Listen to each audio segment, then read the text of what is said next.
it's Dan. So in this video I want to ask you the question, is investing risky? So look, if you want to grow your wealth, your income and increase the amount of time off, then these are the shortcuts that can help. Welcome to the Wealth Creation Podcast. Hi, it's Dan Latto speaking. Hope you're well today. So in this session, let's talk about investing. And when I first started out, this is what I used to hear all the time. Oh, it's risky. Don't want to do that. That's what people used to say. That was my favourite. Quick in-breath of air. Don't want to do that. It's risky. And looking back over the last 22 years of investing in property, you're right, it was risky. But you know what a bigger risk is? Not investing.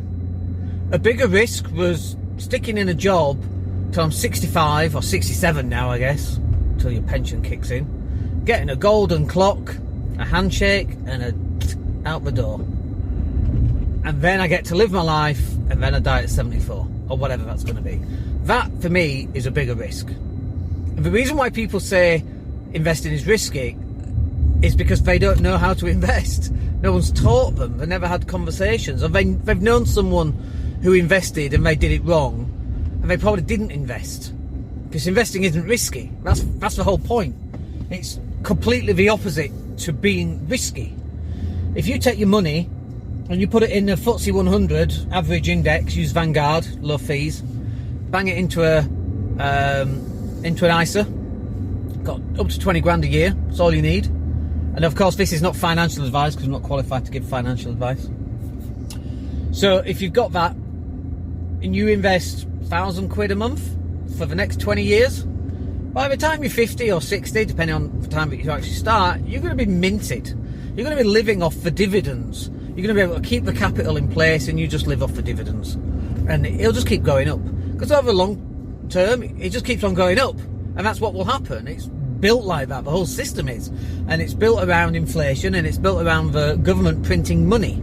It's one of the reasons why Bitcoin's taken off. It's because they're not printing any more Bitcoin. It's only going to go up in value. And the fact it's not connected to anything, well, neither is currency. The UK pound, well, let's use the dollar as the average because that's the one I know about. The US dollar came off the gold standard in 1972, and we had rampant inflation from 1972 up to now. So it has to increase. That's just the way that it is. That's why house prices go up. That's why wages are increasing. My first job, which is 32 years ago now, I was 16 at the time, and it was like £1.67 an hour. Now minimum wage is £8, £7.58, whatever it is. But investing isn't risky. Not knowing how to invest is risky. And I ask people, how many books have you read? And go, none. How many podcasts do you listen to? How many financial advisors do you hang out with? Or do you question on a regular basis? Or have you had these conversations with? None. And it's like, well, of course investing's risky if you don't know what you're doing. Everything's risky. Is riding a bike risky? I know someone who rode a bike, he fell off, hurt his head, had some severe damage for quite a period of time. That's risky. He was doing a triathlon at the time. But is riding a bike ultimately risky? Not really. And I'm not saying that he didn't know what he was doing, he clearly did, but he put himself into a situation where he was overextending himself and he got caught out. He was trying to go fast where he should have gone slow. I imagine, I don't know. But that's what most people do when they're investing. They try and go fast when it should go slow. They are too eager to invest without actually reading up on the reports, on books, listening to podcasts, watching films, watching videos. On Netflix there's a couple of really good films on investing. Like, go look at Wall Street. Go watch that film with Gordon Gekko. It was really funny because Gordon Gekko in an interview, what's it called? Martin Sheen, is it? Is it Martin Sheen? Yeah, I think it's Martin. It's one of them, isn't it?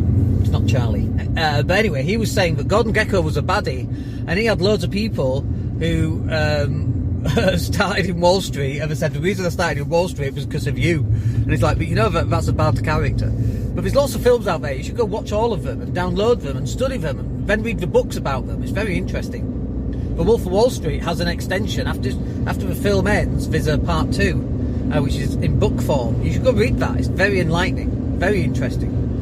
So investing's not risky. Not investing is riskier. Because my problem with this is Right now we're in lockdown, we're in coronavirus, and if you'd have looked back at March compared to today, some of our stock prices have literally doubled. The risk was not in investing, and by the way, some of those people will have sold when the prices dropped, only to buy back when the price is high.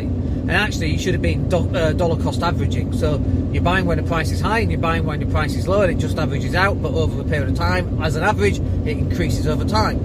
That's the way it goes. That's how you remove all the risk. And then we've got people who have been furloughed. Then we've got people who have been made redundant. Then we've got people who haven't been in a job long enough to be redundant. Literally, I knew somebody who was made redundant twice. One of my tenants, she was made redundant twice in like the same month. The second one, she didn't get any money because she's not been there long enough, and unfortunately then she got a car stolen from a blooming garage while it was in from its MOT. I mean, talk about things coming in threes. But the bigger risk there is not having any investments that are going to pay you dividends or to carry you through the next 6 months as a buffer in case, you know, it hits the fan. That's where the bigger risk comes from. I'm very fortunate because we've got millions of pounds of properties under our belt now, and we're lucky as well. It's residential, not commercial. Commercial rents have really struggled, but residential, you know, just through luck more than anything else, but touch wood, we've been very lucky, and that's brilliant. But if we hadn't have had that and we'd have had a job, we might have had some real difficulty there. And I'm not saying that solves all problems, because it doesn't solve all problems. You investing is risky if you don't take the education, but not taking the investment is a bigger risk. Well, what if I lose my £1,000 a month? How are you going to lose it over a long 20, 30, 40 years, which is what you should be investing for? Don't try and time the market.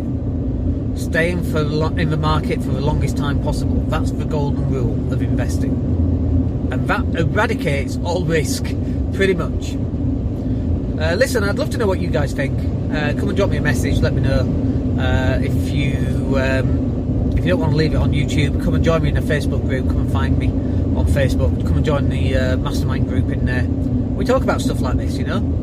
Alright, my name's Daniel Latto. We'll catch up with you on the next video. Hope some of that's really useful for you. Hope it gives you motivation to stay in the game for as long as you possibly can. Have a good day. Take care. Hey, it's Dan here. Thank you for listening. Really appreciate each and every one of you. Please click like or subscribe to the entire podcast.